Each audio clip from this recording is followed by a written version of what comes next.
En fait, la vraie question, ça serait est-ce qu'il aurait vraiment fallu la mettre en place? Est-ce que parce qu'en fait, elle s'est développée de manière complètement inconsidérée dans la fin des années 80, et les premières mesures de gestion, elles ont été mises en place seulement en 2003.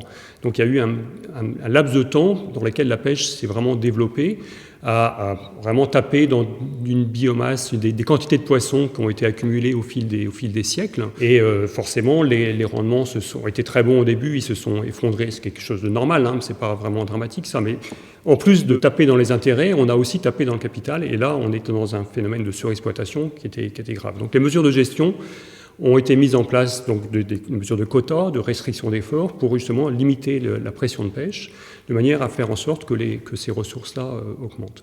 Mais il y a aussi la notion d'impact sur les écosystèmes, sur les habitats, et ça, c'est quelque chose qu'effectivement, personne ne nie, hein. Il y a eu des dégâts assez considérables de fait lorsque la pêche est développée sur les coraux, etc.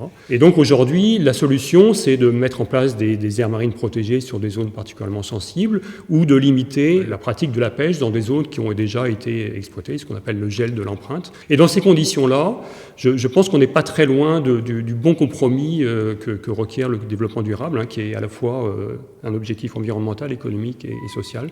On est dans ces conditions-là, à mon avis, dans un bon schéma. Il y a encore probablement des choses à améliorer, mais